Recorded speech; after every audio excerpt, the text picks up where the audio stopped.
participé à un voyage qui était organisé par l'Humanité et France-Amérique latine, qui, à propos du Forum social mondial, qui se tenait à Tunis, emmenait les gens rencontrer différents acteurs de la société civile, à Tunis bien sûr, mais aussi dans le reste du pays, dans le centre et dans le sud du pays. Bien sûr, au début, on a participé au forum, en particulier à la première grande marche dans la ville qui a duré 5 heures, sur les grands boulevards, et puis le lendemain sur le campus, où avait lieu le grand campus des sciences sociales et des sciences naturelles, où avait lieu ce forum. Et du forum, je ne dirais que quelques petites choses. D'une part, c'était un forum, comme c'est habituel, très jeune.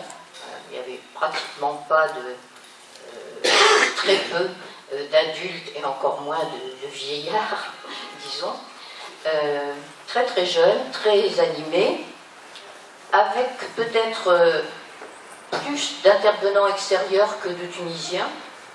Les Tunisiens étaient relativement minoritaires dans ce forum.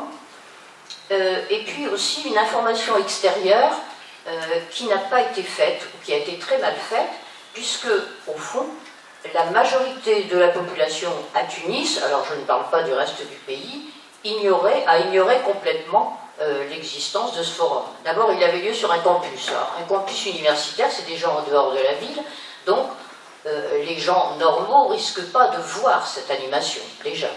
Mais surtout, la presse, on a acheté beaucoup de journaux, bien sûr, et la télévision en ont pratiquement pas, ou alors extrêmement peu parlé.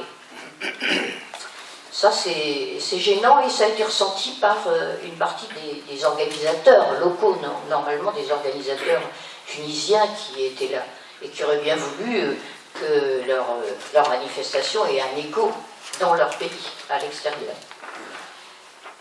Ce qui m'a frappé, c'est l'ardeur des jeunes Tunisiens qui participaient à ce forum, ou qui participaient aux marches, au grand défilé qu'on a fait le premier jour et qui a eu lieu également le samedi. Ils étaient très remontés, enfin, on n'a plus tellement l'habitude, nous en France, des grandes manifestations dans lesquelles il y a une majorité de jeunes, d'accord ? On commence à s'habituer aux manifestations de retraités.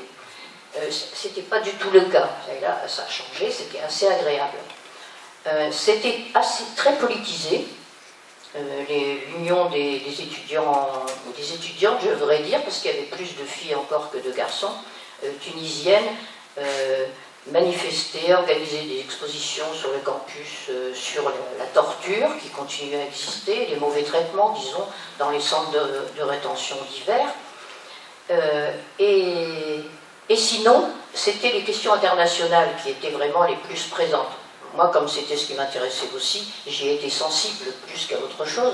Donc, la Palestine était partout à l'honneur, mais également les Sahraouis, qu'on avait, à juste titre, isolés de la délégation marocaine, qui se trouvait sur un des campus, si je puis dire, les Sahraouis ayant été mis sur le campus du Forum social. Et ayant un franc succès, ils avaient une très belle exposition de photos de prisonniers ou de martyrs, mais ils avaient aussi organisé des danses et des chants locaux, et c'était eux en partie les vedettes de la fête. Et puis surtout, on voyait à travers tous les stands, enfin la majorité des stands, la figure de la révolution mondiale que se donnaient ces jeunes. Et alors j'ai été très frappée de voir que Chavez faisait partie des héros nationaux, des héros internationaux, au même titre que le martyr du Front populaire tunisien, Choukri Belaïd. Pratiquement, c'était à égalité. Et on le retrouvait sur des badges, sur des grandes photos, sur des banderoles, etc., y compris dans les deux défilés.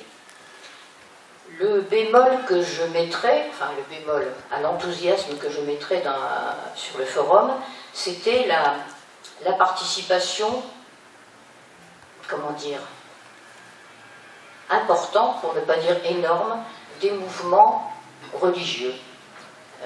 Et ça, c'était relativement pesant. Alors évidemment, un forum est très large dans ses critères d'inscription. il n'y a pratiquement pas de refus à l'inscription.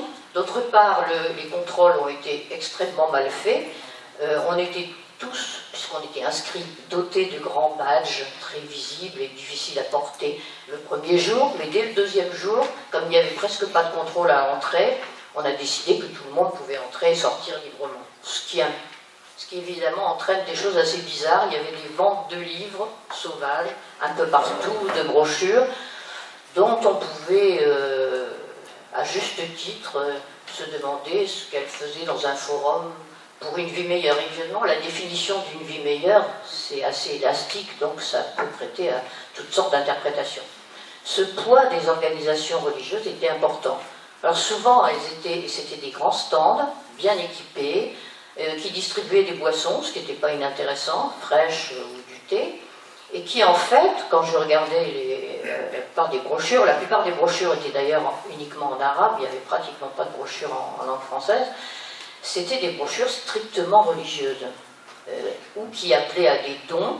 Alors les dons pouvaient être bien sûr soit pour des personnes en difficulté, en Tunisie ou ailleurs, soit pour la Palestine servant aussi d'argument majeur, là, pour, je ne dirais pas d'appât, parce qu'il ne faut pas exagérer, mais l'essentiel des brochures étant des brochures, je dirais, de coaching religieux, et pas d'ouverture sur une transformation quelconque du monde. C'était pratiquement que des jeunes filles ou des femmes qui distribuaient, qui militaient, qui essayaient de convaincre. J'ai vu des garçons, c'est vrai, mais la majorité, c'était des filles. La femme est peut-être l'avenir de l'homme, mais ça prendra sûrement un certain temps.